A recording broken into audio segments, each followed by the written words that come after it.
Naša gošća večeras je Nataša Srdoć, suosnivačica Adriatic instituta za javnu politiku. Dobar nam večer. Dobar večer, Siniša, vašim gledateljima.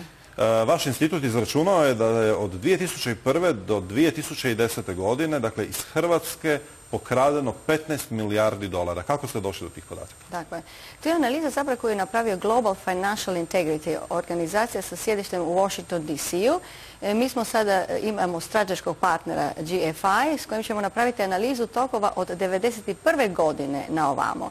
Ovaj podatak za 2001. do 2010. To vam je u prosjeku izlazilo 1,5 milijarda dolara godišnje iz Hrvatske kroz kriminal, korupciju i poreznu evaziju, što je zapravo 25% ukupnog budžeta mjereno 2011. godine. Zapravo, da stavimo to u omjer, da to mogu gledatelji bolje razumjeti, to je, recimo, ovih dana se kaže da će ministar financija Linić ići u Sjedinjene Američke Države po nekih 1 do 2 milijarde dolara duga. Toliko godišnje izlazi iz zemlje, što znači da taj isti novac koji nama ne treba, znači mi uzimamo dug, da taj isti iznos koji izlazi iz zemlje, dižu nam se porezi za dug koji mi ne trebamo. Koje afere tek treba raščistiti? Kad ćemo se koprcati u blatu? Da. Svakako treba raščistiti Hypo Alpe Adria banku. Tu je jako veliki broj računa za koje je poznato da su završili u Hypo Alpe poslovnici u Lihtenštajnu.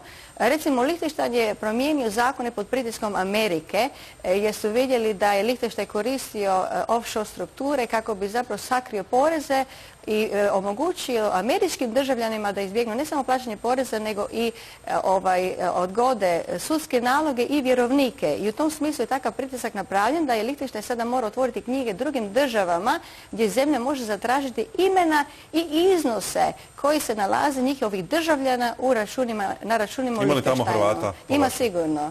Ima sigurno jer to je zapravo Hypo Alpe Adria preuzeta bila od prinđerske obitelji. Osim te afere, ima li još kakvih? Svakako ima Brodosplit koji nije riješen. Recimo Daimler Chrysler. Za Daimler Chrysler je platio 195 milijuna dolara Sjedinjenim Američkim Državama kazne zbog podmićivanja dužnosnika u istočnoj Europi. To obuhvaća Hrvatsku. Znači, konstatirano je da je Daimler Chrysler platio mito državnim dužnosnicima u Hrvatskoj, međutim mi još nismo saznali kome i koliko. I taj novac se treba vratiti. Za kraj, kako vratiti izgubljeni novac? Postoje li instrumenti?